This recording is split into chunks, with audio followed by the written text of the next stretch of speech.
Good afternoon from Pisa. Good afternoon, Andrea. Good afternoon, Alberto. Very nice to be back with one more story to share with you on Innovation Restart Chats. A couple of weeks ago, we had the pleasure to have Henry Chesborough with us. Now we have, let's say, a co-author of Henry, because we're going to talk a little bit with the author of a book where with the introduction by Professor Henry Chesborough, and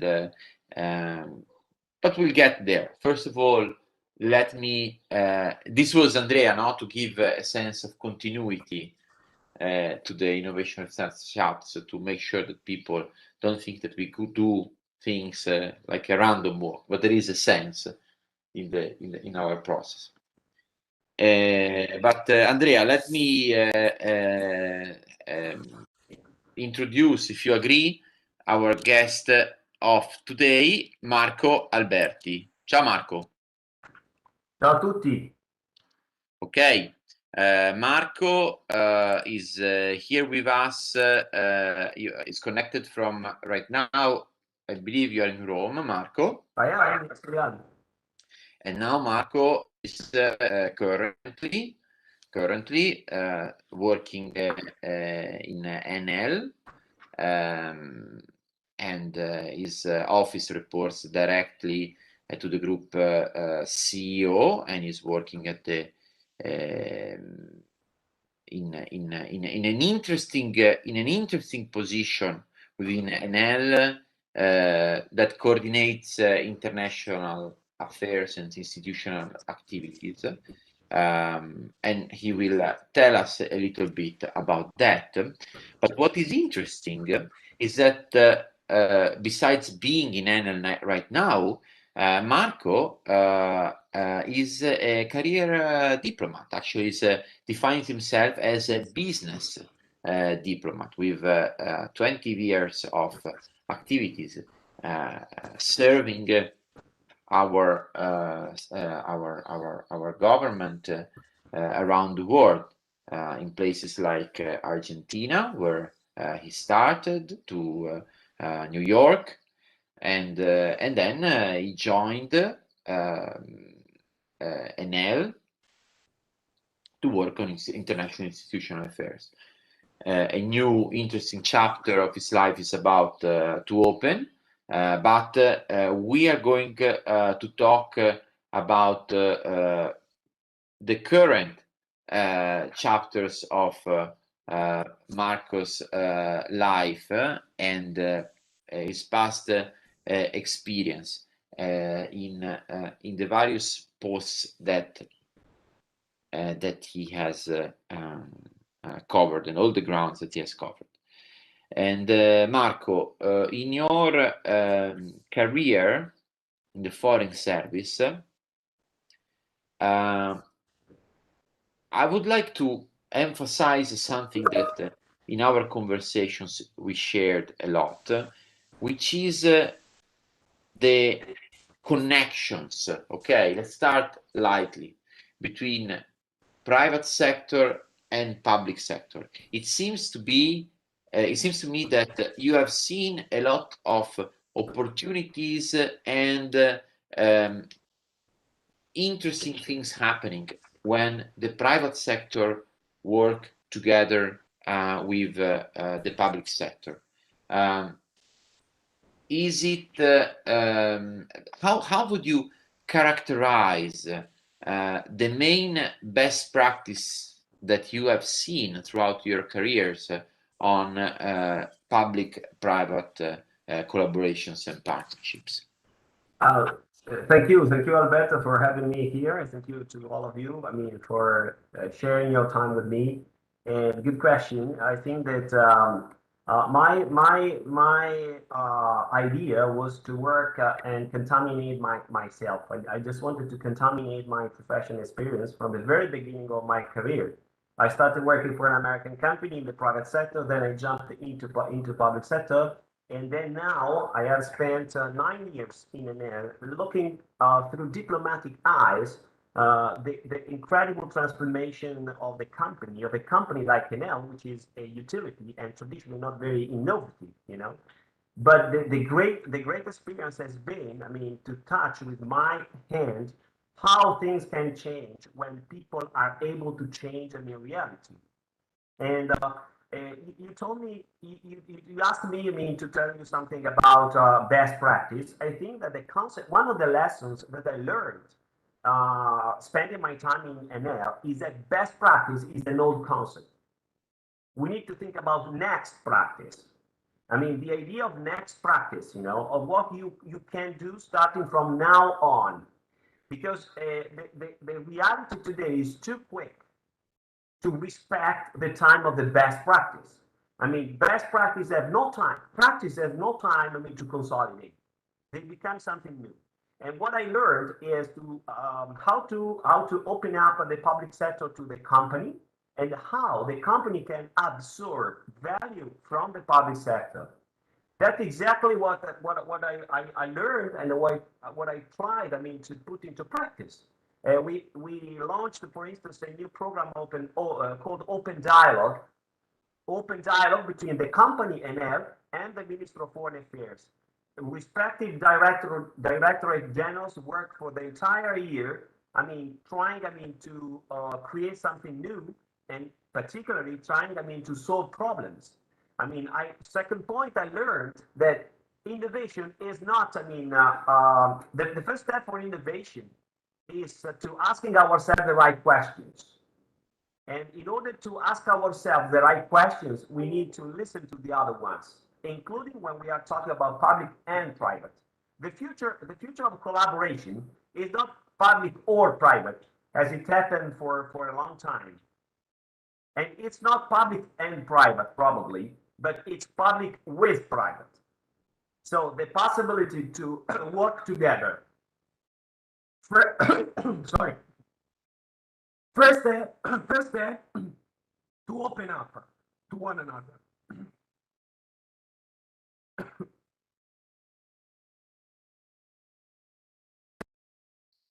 Let me intervene here, Marco, if I may, because so we have been studying collaboration between private and public sector throughout this course, and I would like you to give the opportunity to explain a little bit better what you mean by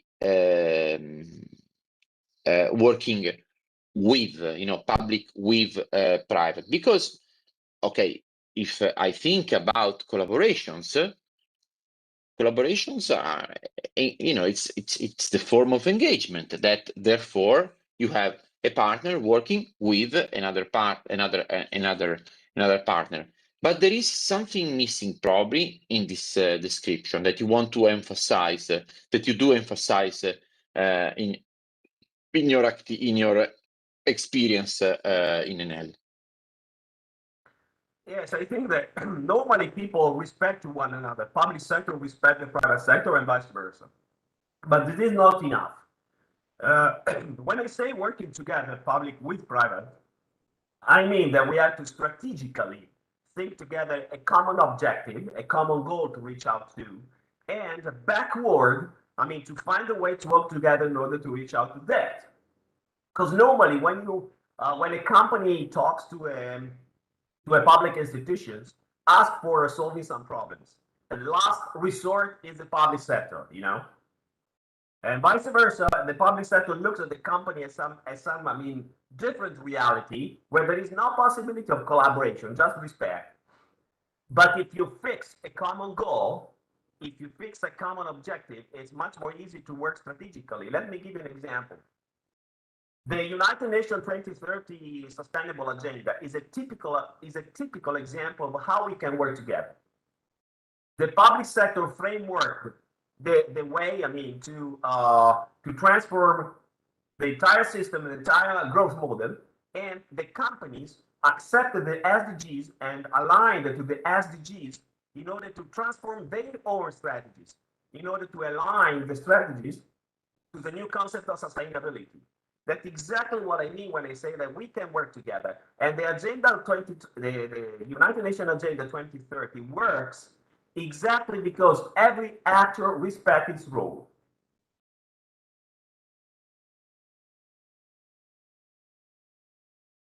Let's stick on this because I'd like everyone to be on the same page. Try to have an example on something that didn't work. Don't want so let's or you can be as generic as possible, but we like bad practices. Think if you look at Historia Magistra Vitae, so it might be, but looking at things that didn't work, we understand better on how, when there is a lack of respect, this concept of public-private partnership doesn't work. So can you give us an example, an idea? Yes, for instance, when a company tries to internationalize and goes abroad and goes without any information to the institutional system, it happens that sometimes things go well. That's okay. Sometimes things go bad, and when things go bad, the last resort is going to the embassy and asking for the last resort help. That's a typical case where things don't work because the ambassador is not involved in the entire process. He doesn't know anything. The national government didn't know that the company was about to internationalize. They could not activate any form of support to the internationalization and so on. Differently, if you anticipate the collaboration to the strategic planification of the internationalization, it works much better. It works much better because all the actors are involved from the very beginning, every actor doing the proper things that he has to do. So the ambassador is aware that the company is landing the country where he is accredited, or the other institutional system can help with liquidity, for instance, new instruments of liquidity for the company, or with a sort of network that can help the company better develop in that country, and so on. That's just an example. I didn't want to make namely example. Namely, but it is a typical example of a company working together or not working together with institutional system. And look, Alberto, what I perceive is that if the public sector is able to create value, the private sector is ready to capture that value and use it.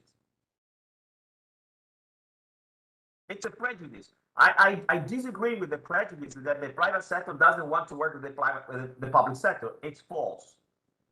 The private sector searches for value. And if a public institution works well, it creates value. That's for sure. But isn't it probably is? You are, first of all, for those of us that are not familiar with your job, okay, explain to us exactly, without using the word open diplomacy, because I want to leave that for later. Explain to us what is the description of your job. What exactly do you do in Enel, and why a career diplomat is working in Enel right now, serving the company. Let's start from the second question. Why? Okay. Why? Because the Italian law accepted that the best way to create managerial professionality in the public sector is putting the public servant into the companies.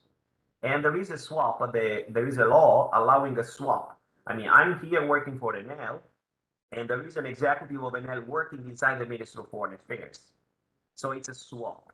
And this swap encourages, the exchange of knowledge, the exchange of skills, and the exchange of ideas that can be put into practice. That's the reason why. If we want to integrate better the national system, we have to have people thinking both ways, public and private, right? Public with private. This is the why. This is the reason why I'm here. And what I do I mean, basically three kinds of activity. One is the support to the internationalization of the company. I mean, I'm particularly useful where in those countries where the company is not yet. I mean, to land new countries and to land that country using the leverage of the institutional network as well. That's very useful, particularly in a strategic sector like energy, because energy, I mean, in most energy is a regulated sector, you know, most of the activities are regulated, and so you have a lot of relations with the public authorities, the regulators in the countries, and so on. And my identity, my public identity helps. I mean, to better present the company in the country, to help solve some problems. I mean, to increase the strength that the company has when lands a company, because I mean the entire institutional system is behind it. And another activity is to work to solve problems. I mean, business is mainly, it basically is problems. You know, you have problems to solve in order to make the business flourish. And we are problem solvers. When there is some problems of institutional nature, we intervene and we do our best, I mean, to make the solution quicker and more effective. You know, and that's the second problem. The second point. Third point is to increase the connection between the company itself and the institutional system in order to align the business strategy, I mean, to the policy that the government has chosen in some specific sectors. To give an example, energy transition, or whatever dealt with the priority that the company has chosen into the industrial plan. And then, last but not least, we try to explore new territories of cooperation between public and private sector. So, to give an example, I mean, we launched a program dedicated to geopolitics of renewable energies. I mean, we can't, I mean, avoid that if the energy transition goes on and the percentage of renewable energy, the energy mix increases, it has relevant impact on geopolitics. So as a diplomat, I have to have that in mind and to make the company more aware of the importance of having a just transition, not only a fast transition, you know. And that's a reflection that involves ministries and government and universities and the company itself. And can you, Marco, can you make give us an example? Share with us a story of your experience in Enel that made you really proud, that you went home to Lucia and said, I really did well today. It was a good day at job, at work. I think this was a success story that I want to share with the next generations. No, I don't want to glorify myself, but just to give an example, I mean, normally it happens that the institutional system organizes some initiative abroad to promote Italian companies and so on, and asks for the companies to sponsor the event itself, right? So they have the Italian National Day abroad, and they ask for the company to sponsor and to get. My idea was to act the other way around, to bring the national system on board and on a company initiative. NL, to give an example, NL is sponsoring the Formula E, the World Championship of electric vehicles, you know, the Formula One, E Formula One. And my idea was trying to dedicate one of the Grand Prix, particularly the one in New York, and transform that Grand Prix into a platform to promote the Italian presence abroad. So we organized around the event of the company, the sponsorship of the Grand Prix in New York, a sort of initiative promoting the Italian excellence abroad, not only the industrial excellence abroad, but for instance, the excellence of Italy in sustainability. I mean, just a few in the world know that we are global leader in circular economy. Now, Italy is a global leader in circular economy. and sustainability may become one of the most interesting drivers in order to attract financing to the country. I mean, the funds and the capitals wants to go where the country are sustainable, and create some events, a sort of a group of events around the main event of the Formula E that was very impactful in New York, which is not easy. I mean, an event at the United Nations talking about the new concept of sustainability into the company and in Italy. An event dedicated to innovation inside the Italian consulate in New York, which is not traditionally, I mean, linked to innovation. We transformed the paddock of the Formula E into a sort of show up of Italian excellence, industrial Italian excellence in the technology sectors linked to energy, not only fashion, food, and furniture, but how Italy today is technologically advanced in the energy linked sectors, and so on. I mean, the idea was, I mean, to be stick to tradition but open to innovation. You know, stick to tradition is to promote Italy abroad, but open to innovation is to change the way we do it. That's a great example, and I think that association between tradition and innovation is really central for so many things that we do in this country, and they could be indeed, as you suggest, the center for many collaboration with public and private institutions. Alberto, this belongs to the idea of contamination. Yeah, totally. Tradition is not bad. Tradition is great, but you need to contaminate with something innovative. And it's exactly what I read in the book by Scott Hartley, The Fuzzy and the Techie, which I suggest to everybody, you know. The Fuzzy and the Techie is a book written to demonstrate that the most innovative companies worldwide rely not only on STEM laureates, you know, on scientific people, but also on liberal arts graduates, the fuzzy, you know, because you need you need to have people contaminated to one another. Because I mean, the engineers, I mean, are able, I mean, to make the reality work, but the fuzzy, as I am, are very inclined to find the problem, and I mean, to propose some more, I mean, human compatible solution. Marco, I shared with you, with everyone, the cover of your latest book, Open Diplomacy, and this is indeed, the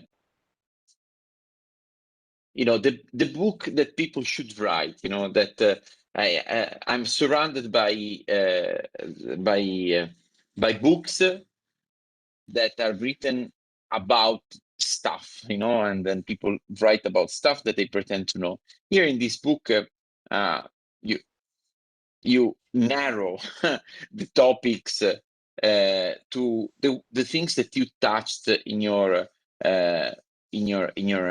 career, and you reflect on very interesting parts of, as you said, of practices that inform the future. But what I, in particular, would like to point out is the concept of open diplomacy, and it's something. Yes, okay.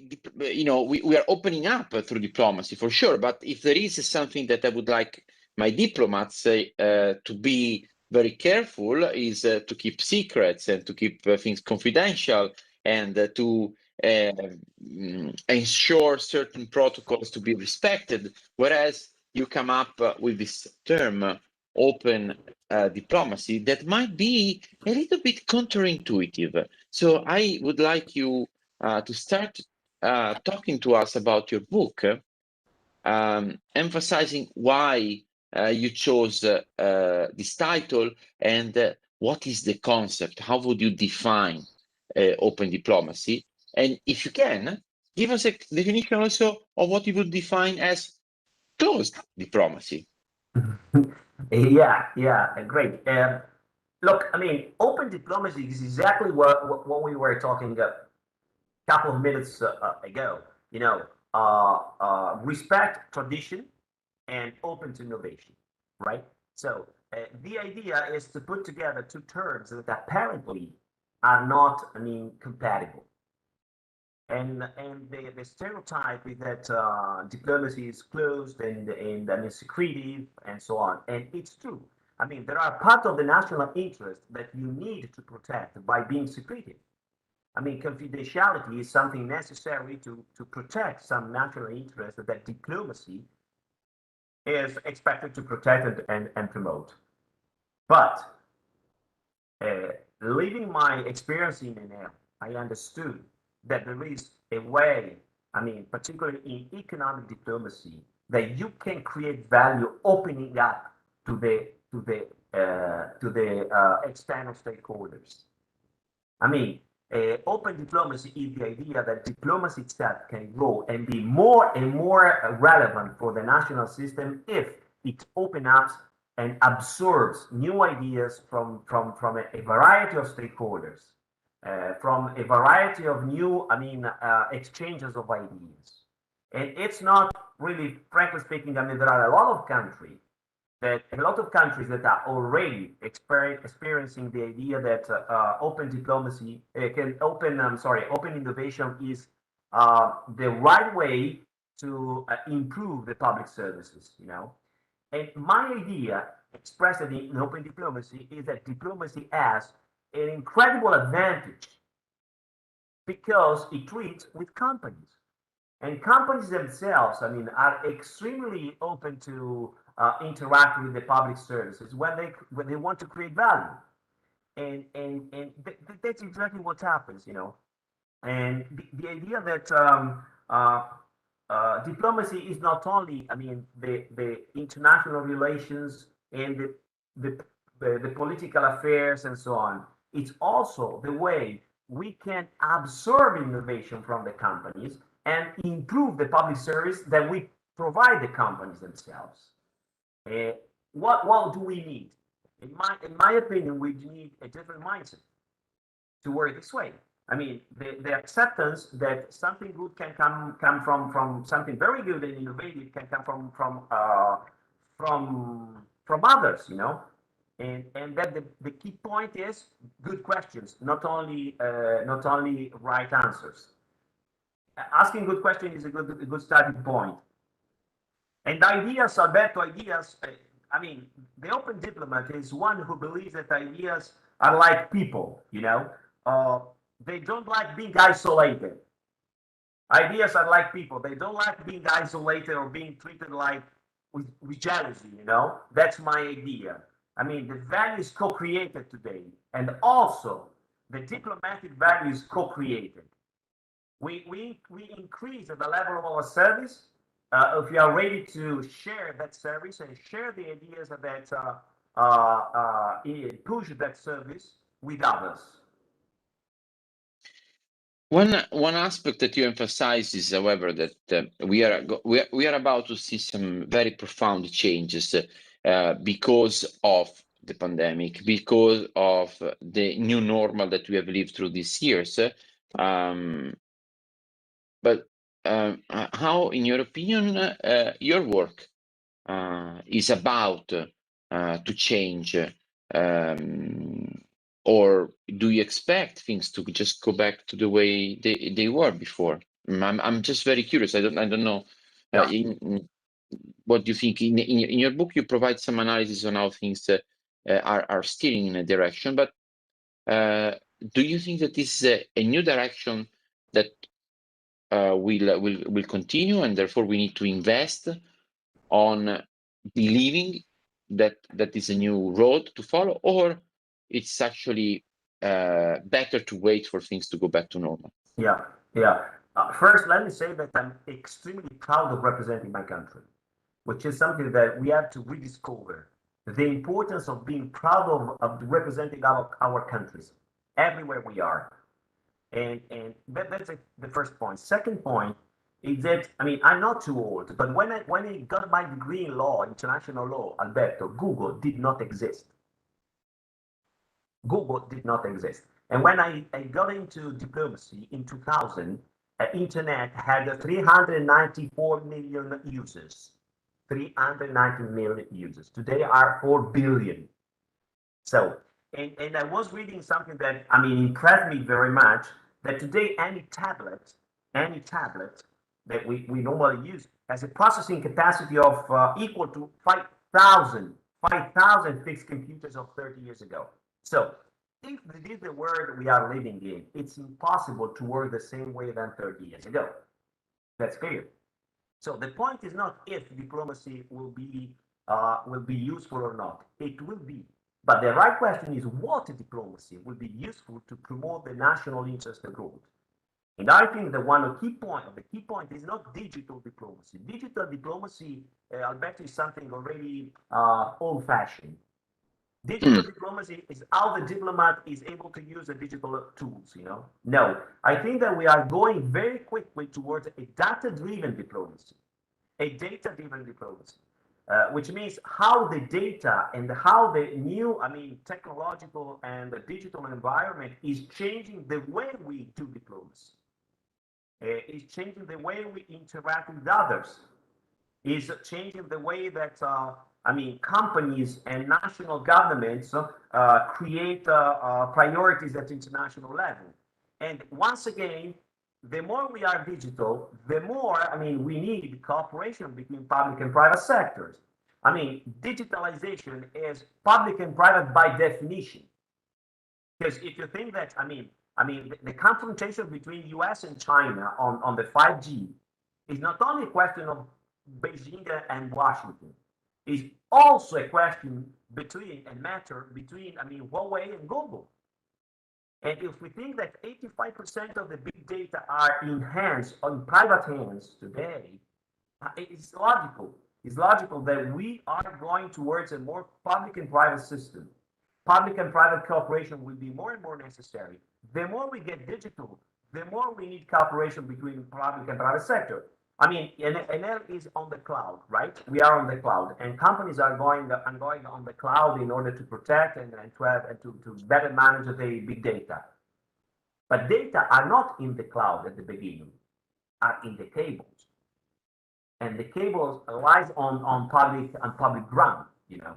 So you have public government using private cables, and you have private cables running on public ground. So it's interesting, to look at the reality in this way, because, diplomacy is changing radically in terms of an analysis, for instance. As a diplomat, I will be requested to make more and more predictive analysis, not factual analysis. My Minister of Foreign Affairs will ask me not what happened yesterday, but what will happen tomorrow, or in 5 days, or in 5 years. And in order to do that analysis, I will necessarily be able to use digital instruments. Not only to use Twitter, but to think in a predictive way, or in order to activate new programs for sustaining companies abroad. I need to read and interpret the public sentiment in a country in order to understand if in that country fashion, food, or furniture will work or not, and which trends, micro trend, will become big trends. And that's changing every day. And talking about private with public, let's remain on the cloud. I cannot resist asking you if you think that what we are observing these days in terms of private-public partnership as a way to respond to the request of the Italian government to create a safe and new cloud has the potential to be a good example for the application of both open diplomacy and at the same time partnership of private with public sector. Absolutely, yes. And I think that the evolution toward this kind of world is impossible without the vision of the public and the resources of the private sector. I mean, if you don't have the public vision, any company goes for its own road, you know. But if you don't have the private resources, sooner or later, the government alone will not be able, I mean, to implement a new big, huge project like that. So it's another additional case of collaboration that I think it will work. It will work necessarily. It's necessary. And in the ecological transition, it happens absolutely the same. I mean, it's inconceivable to think about a transition without public and private sectors working together. And that's interesting because we are creating new professionality of people who are able to move from public to private and to contaminate public and private, you know, with their own competencies and with their own skills. I mean, I think that vertical skills, like it happened many years ago, will not work anymore. I mean, you will need, I mean, you will need new competencies, new attitudes, new ways of jumping from public to private and vice versa. It's absolutely clear. That's clear. To move into the nexus between the public and private, and that's how the world is moving. It's moving around. But the U.S. also, not only Europe, the U.S. are working this way, and the U.S. are turning, I mean, the public-private cooperation into something very winning for themselves.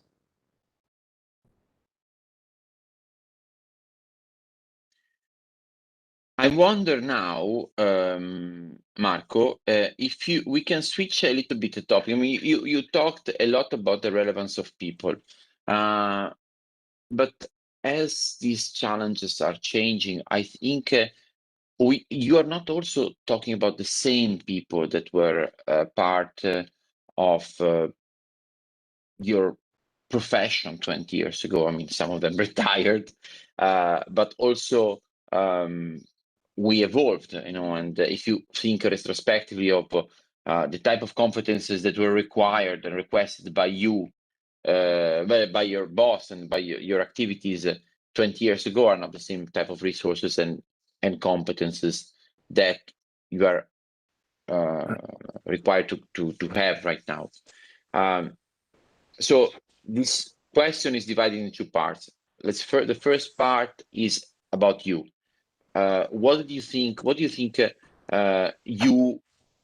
do you evolve? How did you evolve in the course of these 20 years of career? What did you add to your background of tools and skills throughout these years? Yeah, I mean, personally, and then the second part of the question will come next, but I want to hear first a retrospective on your. Yeah, I put to myself an imperative. I mean, to be flexible. What I try to do in all the jobs that I have done is to be flexible. Flexible is something that, I mean, I think that the treasure of the future for one person is not efficiency, it is flexibility. I mean, efficiency is something that, particularly if you have, I mean, a high executive position, efficiency is something taken for granted. Just, I mean, it's like English, you know. You don't go to a professional interview saying that you know English. You can't speak English. No, you can speak, I mean, Russian additionally, but not English. And it happens the same with efficiency. When you work, efficiency is taken for granted. But what is a treasure for your professional history is flexibility, the capability of, I mean, transforming yourself according to the circumstances you are working in. And when I landed in Enel, it was extremely difficult for me to have the company working on nuclear plant in Slovakia, you know. But step by step, I understood that, I mean, the more flexible I was trying to learn something new, the more value I was able to produce. Not me to advise the company, but me to learn from the company how to help them. That's a part of flexibility. And the second point that I try to cultivate over the years is curiosity, because curiosity forces you to uh, to cultivate transversal interest and to know people from different sectors, you know, and the combination of different thinking helps you to increase your contextual intelligence. Let's put it this way. I mean, the contextual intelligence, it refers to the ability, I mean, to adapt and apply what you know to the real circumstances you are working on. Contextual intelligence is something that is very scarce in many companies, you know. They are very concentrated on the goal. They are very concentrated on the, I say, on the target that you have to reach out to, but they lose the context. And the context can I mean, impact very dramatically on the final result. And this brings me up then, Marco, to the next question.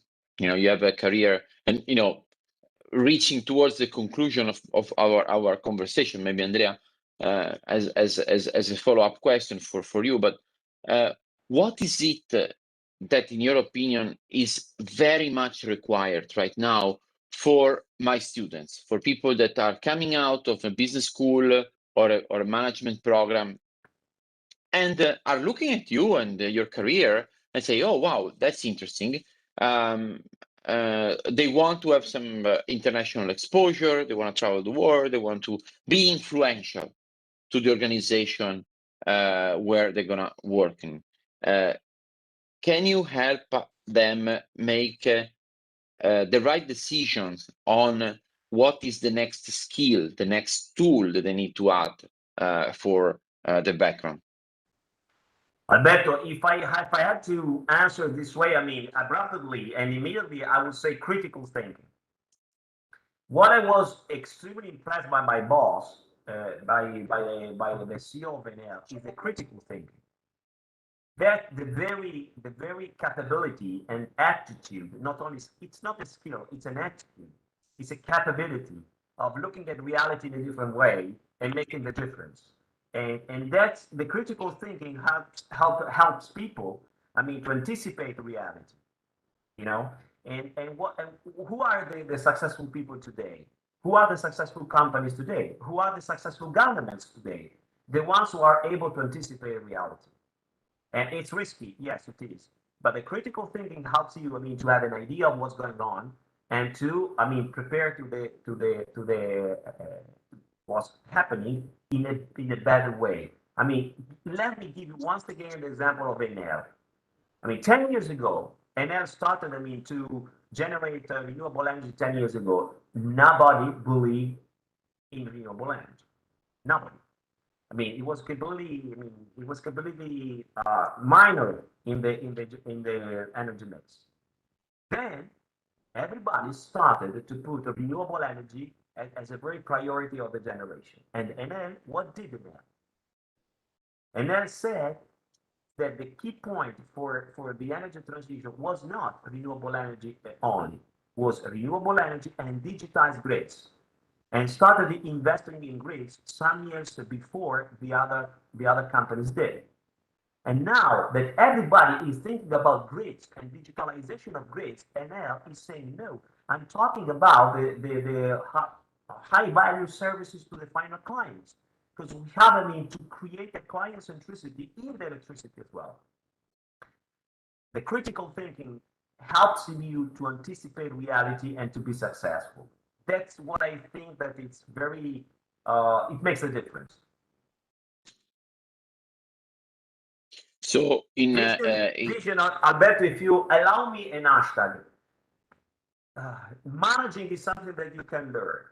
Vision and critical thinking is something that you absorb. Mm-hmm. So my suggestion to myself and to the other guys is not choosing only the job you're doing, but the boss you're working with. That's so important suggestion to follow. I totally agree with you in this sense. This is something very important, but there are also some relevant tools that I guess are relevant, probably also to get the attention of your boss, right? So maybe your boss is going to make you absorb some things, but she will need that you master certain tools. So this idea to be spread across different knowledge domain might be a little bit difficult, right? For people, students that are getting out on the job market. You need to be the expert of something. Am I right? Competence rewards always. Competency in something rewards always. If you feel passionate about something, you need to turn that passion into competence. And that's a key point. I mean, the more the work, the more complex the work is, the more competence rewards. Because people search people and companies and the public administration as well needs competence. They don't need people who are, I mean, balanced in their judgment, or they need people who are competent on something. So what you can do is to, if you perceive as something, if people perceive as something very interesting for them, become competent on that. Practice active listening. Practice active listening. Stay with people who are competent in that, and I mean, try to activate a sort of job crafting. You can job craft yourself. I mean, you can conceive yourself as a sort of entrepreneurs. You know, entrepreneurs. Even though if you work for a company, you can be an entrepreneur. You can have a startupper attitude. I love the startupper attitude. I'm a diplomat. I have nothing to do with startups, you know. But I spend a lot of time with startuppers. Why? Because I want to invest to invest in them? No. Because I want to buy equity? No. Because I need to absorb the startup mentality, which is flexibility, practice active listening, a capability of changing the objective, and particularly capacity of convincing the other ones that you have the best idea for them. I will next week I will go to Catania, Sicily, accompanying a member of the Italian government to know our innovation hub and lab in Catania. Not because it's necessary for me, but because I want to spend time with the startups working there. But and tell me something now, Marco. If we have a few more minutes of your time, I wonder if the interaction. We're going a little bit off topic, but I would like you to tell me something from your observatory in Enel.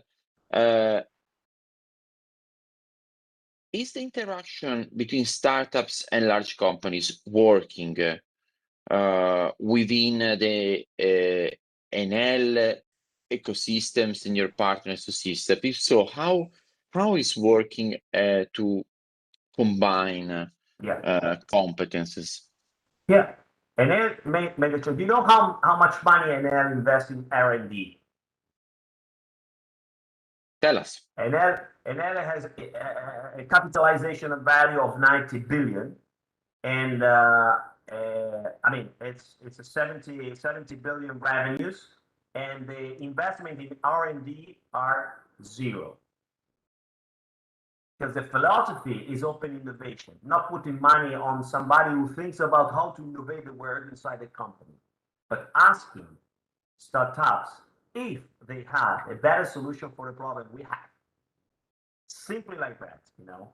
3,700 ideas, and some of them Enel has implemented at the very best level.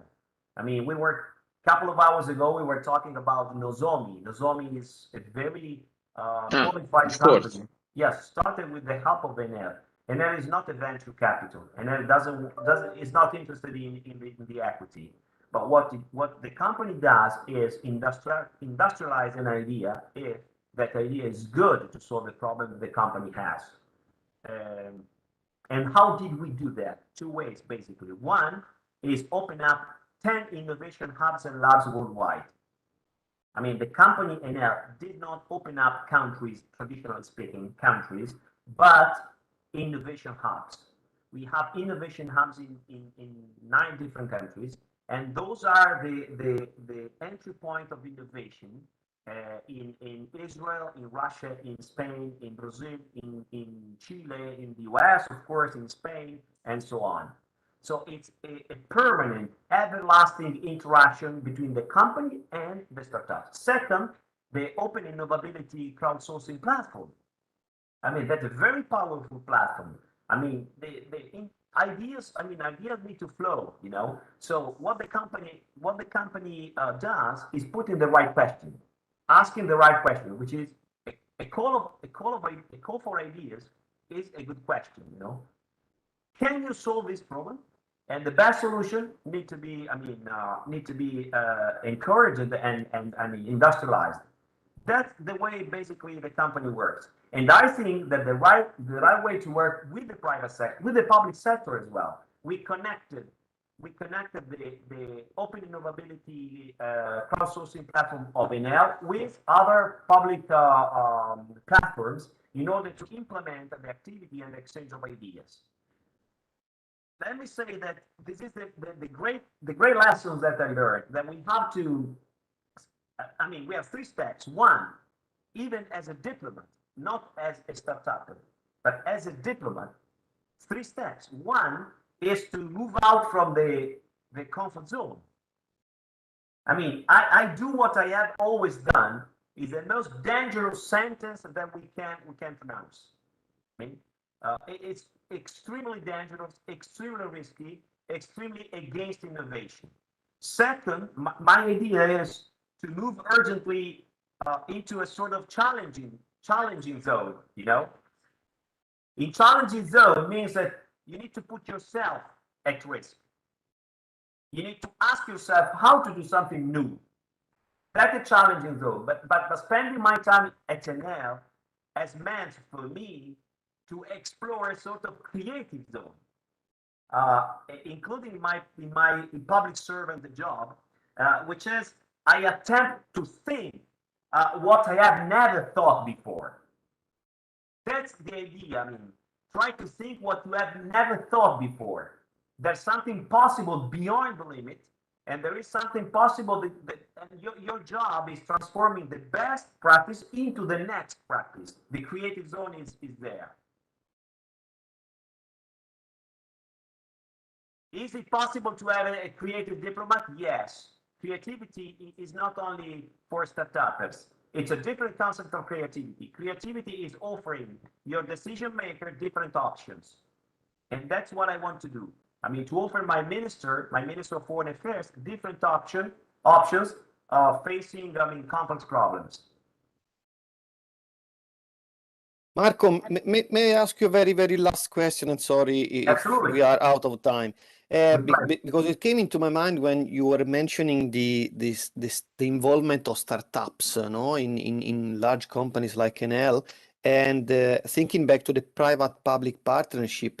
My question is how, in particular, SMEs, so medium and small and medium companies, can be involved in this quite wide and difficult field of the PPP, because if you are Enel, probably it could seem that it could be easier to be involved in some process with the public. But what happens for SMEs if you have any experience or if you have any idea?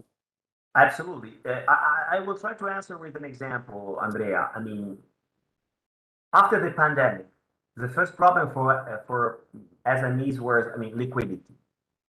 Liquidity was provided by new public, tools, you know. But liquidity doesn't solve the problem of internationalization. And what Enel tried to do with the SMEs was to help them internationalize and help them to, keep up in front of the crisis. What do I mean? For instance, if you are not sustainable today, even though if you are small, it's very difficult to grow.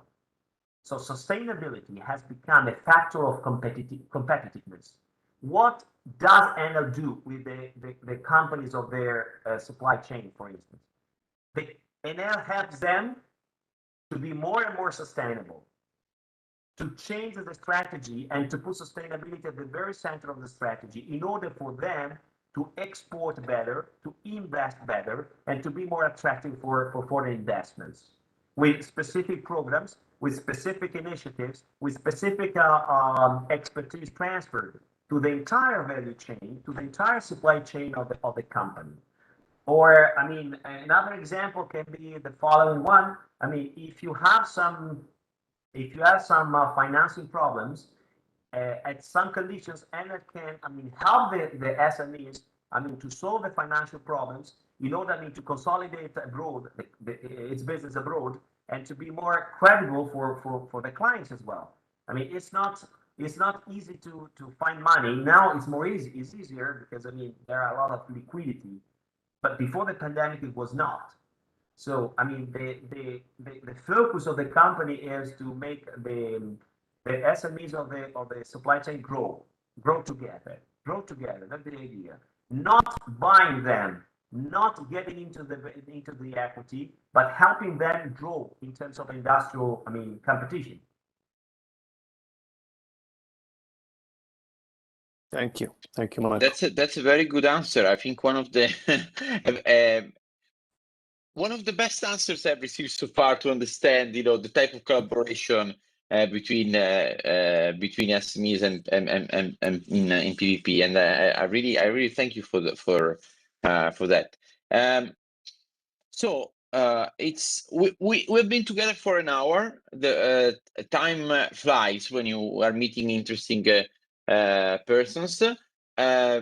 We are always asking, well, always. I'm sometimes asking. I'm very curious to ask my speakers suggestions on things to read. You know, in your case, you already gave us a suggestion. Let me share it again with everyone. You know, your new book on open diplomacy definitely is a very good read for those of us that have not read it. But share with us something that Marco, it's on your nightstand right now. It doesn't have to be, you know, the latest book by Andrea Tenucci or Alberto Di Mino. Yeah, the perfect number is 3. So the first point is this one regarding my book. I mean, I'm ready. If somebody buys the books and it finds boring, I'm ready. I mean, to return the money to everybody. If the book is boring, I will return the money. I promise. Second book, I have already mentioned this book, Scott Hartley, The Fuzzy and the Tech. That's fantastic because, I mean, it solves some problems of compatibility inside the companies. You know, we are an engineering company. I mean, the best way to create innovation, the best way to be successful today is to integrate different aspects of personality and different people. And the third book, if you allow me, it's a book in Italian, which is La Società della Performance, which is written by a philosopher, a couple of philosophers. One female philosopher is Maura Gangitano. How we can face today the imperative of performance without being smashed by performance. Okay, summer is approaching. 10 days or a little bit more to get to summer. So these are the recommendation of Innovation Restart Chats for the summer readings. So Marco, rush to your next physical meeting, and if everything goes well, I keep fingers crossed, maybe next year we'll invite you again and you'll tell us a very different story than the story that you're telling us now. Unfortunately, we cannot say more than that, but this is the way to keep our audience a little bit on the edge and to our meetings, Innovation Restart Chats. With that, let me say goodbye to the people following online. I will close the live streaming right now. So thank you for following. Okay. Perfetto, the stream